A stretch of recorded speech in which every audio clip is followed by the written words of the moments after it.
Salut Martine, Salut Pascal, comment tu vas aujourd'hui? je vais super bien toi. Écoute, ça va super bien. Aujourd'hui, on a un petit épisode pour, pour faire la continuité de l'épisode de la semaine dernière. De quoi qu'on parle, Pascal, aujourd'hui? Ben, aujourd'hui, c'est ça, on aborde les conséquences de la violence. Fait que euh, je vais te laisser débuter justement pour l'aborder. Moi, sur un autre angle. Donc, pour faire suite à l'épisode précédent où est-ce que j'ai débuté les causes, dans le fond, en parlant de la violence en général, ben, je pense que c'est important que je prenne le temps aussi de dire les conséquences de cette violence-là en général, là, qui n'est pas juste la violence conjugale. Donc, là, ici, je parle au Canada, là, je parle pas d'ailleurs, là, j'ai pas les données ailleurs non plus. Au Canada, tu sais, en général, là, quand on parle de violence, on parle de tout les violences qu'on a parlé, les causes à la dernière épisode, là, notamment là, de la violence privée et collective. Mhm. Donc, tout est là-dedans, et criminel et tout ça. Donc, par rapport à ça, là, les conséquences, ben, on a les maladies chroniques liées à la violence. Dans les maladies chroniques là, liées à la violence, là, ben, on peut parler de tout ce qui est choc post-traumatique. Euh, Tous les diagnostics d'anxiété, les anxiété généralisée, les tics nerveux et plein d'autres maladies mentales sous la dépression, tout ça. Sinon, ça peut être des maladies aussi physiques là, qui est développée par rapport soit au stress ou par rapport à avoir Des formes de violence vécues là, dans oui, le c'est ça. passé. Ça peut être aussi des maladies chroniques reliées physiquement, là, tu sais, d'avoir eu des membres cassés qui fait qu'on a une dégénérescence des os, des trucs comme ça, là. Donc, on parle de maladies là, chroniques, tu sais, je veux dire, autant psychologiques que physiques. On Ouais, puis j'ai peut envie même d'ajouter là, c'est sûr que c'est pas tout le monde qui est d'accord avec ça, mais il y a certaines même personnes qui associent la fibromyalgie, entre autres, là, justement, à cette catégorie-là, là, dans le fond, le potentiel. Oui, absolument. Tu sais, on va parler aussi, tu sais, de tous les enfants perturbés. Tu sais, on utilise le mot perturbé parce qu'il y a tellement de conséquences. Chez les enfants, on en a les conséquences chez les enfants, on va en parler dans un prochain épisode. Mais tu sais, inévitablement, là, ça a des répercussions, puis ça crée des enfants là, qui vivent avec des problématiques. Mhm. On va parler aussi pour les enfants et pour les adultes, là, des difficultés d'apprentissage. Parce que vivre la violence, que ça soit n'importe quelle forme, ben, inévitablement, ça a un impact sur la concentration, sur euh, des fois le physique, donc sa capacité à retenir des choses. Donc, au niveau des apprentissages, ben, ça peut devenir limité. Trouble de comportement, Ouais, ouais. on est rendu là, c'était mon prochain point de dire que au niveau du comportement, il peut y avoir des troubles associés, que ce soit les enfants ou les adultes. Puis aussi, il peut y avoir chez des personnes ben, des troubles de développement. Mm. Quand on parle de développement, ça peut être physique, hein, si c'est physiquement qu'on a vécu quelque chose, mais ça peut être aussi au niveau cognitif, là, où est-ce qu'il peut y avoir des atteintes, que ce soit à cause de la violence psychologique ou, je donne un exemple d'un coup à la tête, là, où est-ce que ça va avoir des impacts Mhm. aussi sur le développement à long terme d'un enfant ou d'un adulte, là, où est-ce que le développement va arrêter et peut-être même régresser dans certaines sphères. Euh, on parle d'adultes qui sont pas capables d'atteindre leur plein potentiel. Donc, avec des séquelles assez importantes pour que ce soit des personnes soit qui soient au crochet de la société de diverses façons, là, que ce soit au niveau monétaire ou qui ont besoin d'organismes ou euh, des hôpitaux là, pour survivre, continuer à avancer. Là, je parle de divers troubles de santé mentale ou physique, là, où est-ce que tu Mhm. es déjà, peut-être des fois, ça se voit, là, des personnes en bas âge là, qui se ramassent en CHSLD. Là. Euh, c'est plutôt moyen comme fun. C'est pas le fun en général, les CHSLD en ce moment, on va pas se le cacher, là, mais quand tu as 25 ans puis que tu as vécu un acte de violence physique assez important pour te paralyser puis t'handicaper puis qu'il n'y a pas aucun autre endroit où tu peux être, c'est quand même un impact majeur dans ta vie. Puis, ben, évitablement, ben, ça a des impacts sur les familles, que ce soit les parents ou les enfants. On a des impacts sur la famille. Et ici, au Canada, là, les conséquences de la violence, ça coûte au-delà de 1 milliard de dollars par année. Donc, c'est beaucoup, 1 milliard de dollars par année. Ouais, minimum, là, Oui, ça c'est doit ça, être c'est au clairement, minimum, là, ouais. c'est au-delà de ça. Je ne sais pas si on atteint en ce moment le 2 milliards, là, mais on était au-delà de 1 milliard. Et ça, c'est pour les conséquences qu'on connaît de gens qu'on voit, là. Donc, tu sais, on voit pas tout le monde, là, qui n'ont pas dénoncé la violence, qui s'en sont pas montrés au grand jour ou qui n'ont pas réclamé, hein, parce que là, dans ça, il y a tous les programmes d'indemnisation aux personnes qui ont vécu la violence. Il y a toutes les subventions données aux organismes qui aident les personnes qui subissent la violence ou qui en commettent. Là, tu sais, si on parle de violence conjugale, là, il y a les organismes des deux côtés. Donc, c'est tout l'argent qui est investi, mais c'est pas tout le monde qui bénéficie de ça. Donc, ça pourrait aller au-delà si tout le monde qui en a vécu ou qui en a commis bénéficiait de ces services-là. Donc, c'est le topo que je voulais faire par rapport à la violence en général au Canada. Mais je pense que c'est des informations qui sont très pertinentes, puis tu fais bien de le souligner. Ça, c'est juste au niveau de ce qui est connu, ce qui est réclamé, ce qui a été déclaré. Tu sais, au niveau, par exemple, là, d'une plainte au criminel ou quoi que ce soit, mais tu sais, il y en a combien qui portent pas plainte, il y en a combien qui vont pas chercher d'aide ou que ils ont ou qui sont pas habilités à aller en chercher par manque de connaissances, par manque de moyens, et cetera, là, peu importe les raisons, là, mais effectivement, c'est énorme comme, phénomène et problématique sociale.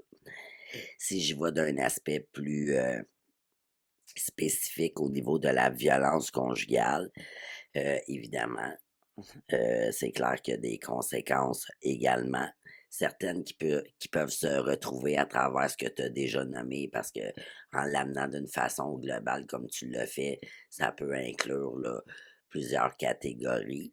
Donc, par exemple, tu sais, au niveau de notre réseau social, tu sais, bon, mais la personne qui vit de la violence va vivre davantage de l'isolement ou de l'exclusion sociale, puis ressentir évidemment de la solitude. Si on y va plus d'un aspect familial, là justement, il peut avoir encore une fois une forme d'isolement dans le sens des contacts qui sont coupés avec notre entourage, des membres de la famille. La victime pourrait, par exemple, ressentir de la peur de détruire sa famille si jamais elle met fin à sa relation de violence conjugale. Puis j'aimerais dire, tu sais, c'est pas juste la famille qu'elle a avec l'individu, mais la famille au complet, hein, parce que des fois, on le sait, euh, les personnes, vu qu'ils parlent pas nécessairement de ce qu'ils vivent, des fois, le conjointe qui est agresseur est apprécié du reste de la famille. Mhm, Puis quand la victime essaie de commencer à parler, il y a du monde dans sa propre famille qui va dire, ben non, t'exagères, il est tellement fin, elle est tellement fine. Donc, la personne, ça la décourage. Fait que là, elle a peur que tout éclate. Puis tu sais, ça s'est déjà vu, là, d'avoir mhm, peur, puis de peur, pas juste de perdre le cercle familial étroit que la personne s'est créée avec l'autre individu, mais aussi, globalement, là, tous les autres membres de sa famille, là. mhm. La peur d'être jugé. Euh, il y a aussi, ben, tu sais, on parle au niveau des pertes. La capacité de prendre ses décisions. Tu sais, à un moment donné, là, tu es tellement dans la confusion, l'ambiguïté. Tu sais, quand on dit j'ai pas les idées claires, là, ben, tu es pas mal dans cet Mhm. état-là de façon quasi constante au niveau de ton autonomie. Tu sais, je veux dire, même si tu es très autonome physiquement, ben, si tu as été contrôlé et empêché, par exemple, d'aller d'avoir un emploi, puis que tu es dépendante de ton conjoint, ta conjointe financièrement, ben évidemment, il y a des craintes sous-jacentes qui viennent avec ça. Mhm. Si je quitte mon partenaire, ben là, je risque de, c'est ça, j'aurai plus de moyens financiers. Fait que ça peut rentrer en ligne de compte. Évidemment, c'est ça au niveau, de la santé, psychologique.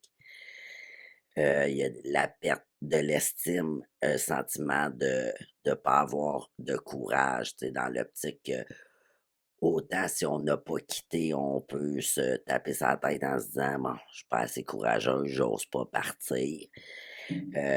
Au même titre que même si on quitte, ben, on a peut-être l'impression que vu que vu qu'on a la fausse croyance qu'on dépend de quelqu'un, mais de se retrouver seul peut faire en sorte que je me sente pas capable, là, tu sais, Mhm.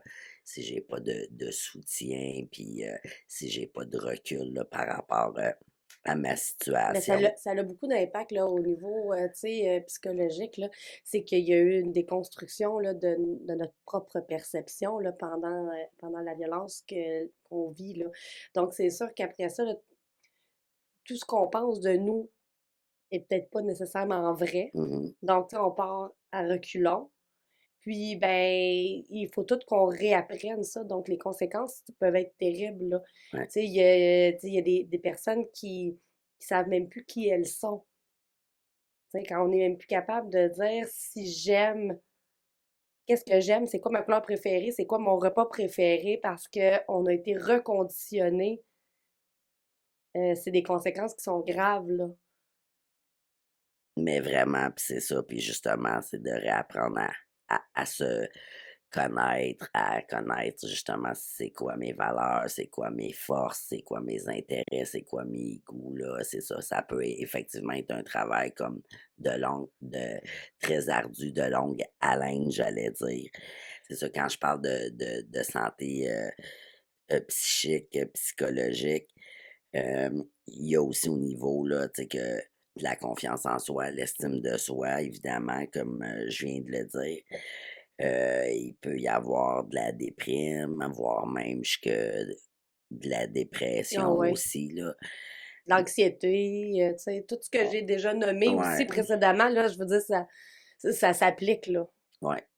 Parce qu'effectivement, les problématiques, ben, en tout cas, plusieurs diagnostics en santé mentale peuvent être facilement reliés, là, à de la violence Mhm, que les personnes, ont vécue.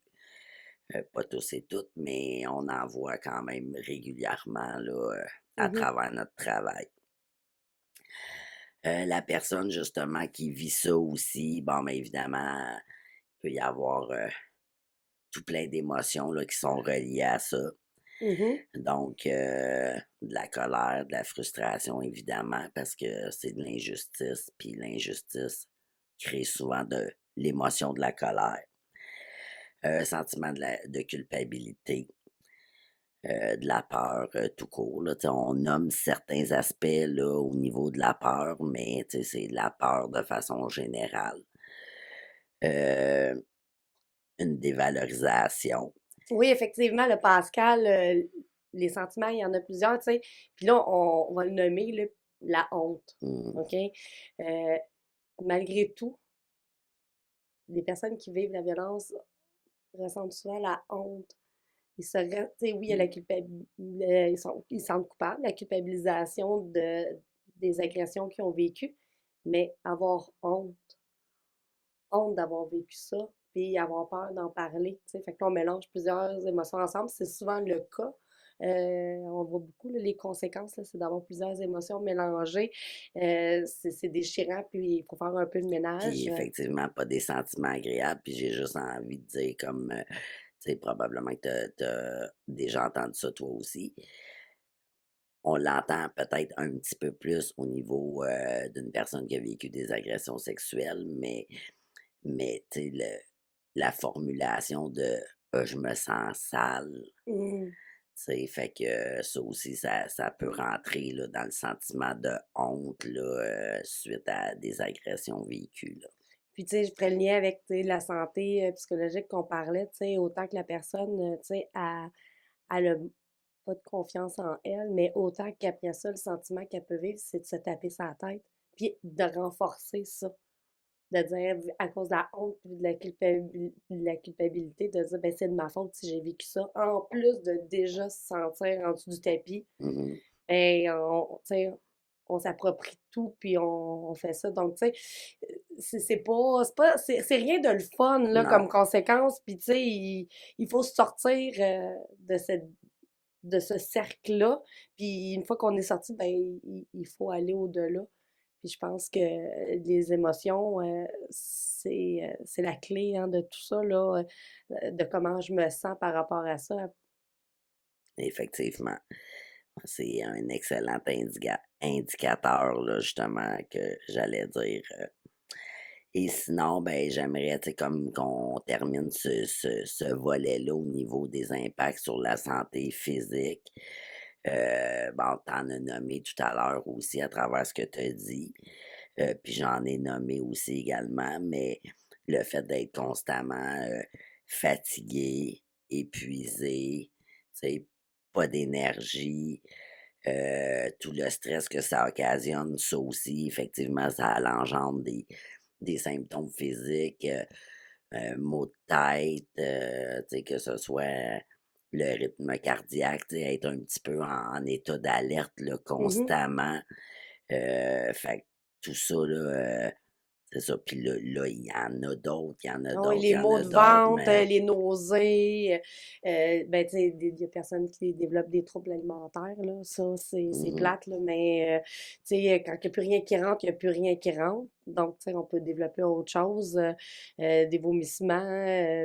Il y a plusieurs, là, tu sais, impacts sur la santé physique, là. Puis je pense que, tu sais, on est tous, toutes différents. Puis on a toute une façon physique de réagir, là, aux stresseurs de la exact. vie, puis à la colère, puis à toutes les émotions. Donc, tu sais, il y a autant de possibilités de conséquences physiques qu'il y a d'individus parce qu'on réagit tous différemment, là. Donc, écoute, Pascal, tu sais, j- on a fait un tour quand même, là, mais tu sais, il y a plein d'autres là, conséquences de la violence, tu sais, qu'on n'a pas nécessairement nommées. Tu sais, notamment, là, on a les troubles du sommeil, là, tu sais, tout ce qui est insomnie, hypersomnie ou, tu sais, tout ce qui est dans l'hypervigilance. Mais il y a aussi un point, je pense, qui est important parce que souvent le monde, on honte ou se culpabilise, tu sais, on parle des dépendances, là. Mhm, Tu sais, que ça soit à l'alcool, aux drogues ou aux médicaments. Tu sais, quand tu t'endures plus, ben, essayer d'engourdir la douleur, la honte, la peur, la culpabilité, puis essayer de la faire disparaître, ben, ça devient un échappatoire. Puis ça fait partie des plus grandes conséquences là, de la violence conjugale. Là. C'est pas rare, là. non, non. Puis effectivement, tu sais, c'est peut-être pas tout le monde que ça en vient là, mais c'est pas rare non plus. Puis, tu sais, c'est ça. On le répertorie vraiment là-dedans parce que concrètement, euh, on l'observe, puis sous différentes formes, les dépendances, là, comme tu as nommé, là. Donc, c'est ça. Puis, la conséquence ultime, et on s'entend, là, ben, toutes les conséquences sont malheureuses, là, mais celle-là, c'est parce qu'elle est irréversible. Euh, Dans le fond, c'est la conséquence de la mort, que ce soit par suicide ou par homicide. Donc, ça, c'est ça. C'est la conséquence ultime. Qui, elle, a des conséquences sur le reste de l'entourage. Donc, tu sais, c'est de là où est-ce qu'on parlait, où que la violence, là, ben, il y a des causes, puis ben, ça se répète. Parce que quand on vit de la violence, ben, on a des conséquences. Puis là, il y a des conséquences à nos conséquences. Donc, tu sais, c'est un Ouais, peu un cercle vicieux, là, qu'il faut défaire et il faut péter à la roue quelque chose, mais de façon pacifique, là, genre sans utiliser la ouais. violence, là. Donc, Entre autres, en discutant. Mm. exactement comme on fait en ce moment. Donc, est-ce que tu avais quelque chose à rajouter sur les conséquences, Non, Pascal? encore une fois, c'est ça. Nous, je pense qu'on a fait un bon tour de la situation. Donc, c'est ça. Puis, j'aimerais ça que tu nous annonces juste de quoi on va parler la semaine prochaine. Donc, la semaine prochaine, Pascal, on va parler de l'escalade de la violence, de l'agressivité et de la colère. On va essayer de tout remettre ça un peu en perspective. On en a parlé un peu en début de saison, mais là, on va mieux séparer les trois là, pour faire un topo général de tout ce Ouais, puis qu'on a comme tu dis, abordé. faire des liens avec des précédents épisodes Mhm, aussi, absolument. parce que tout est dans tout, comme on dit.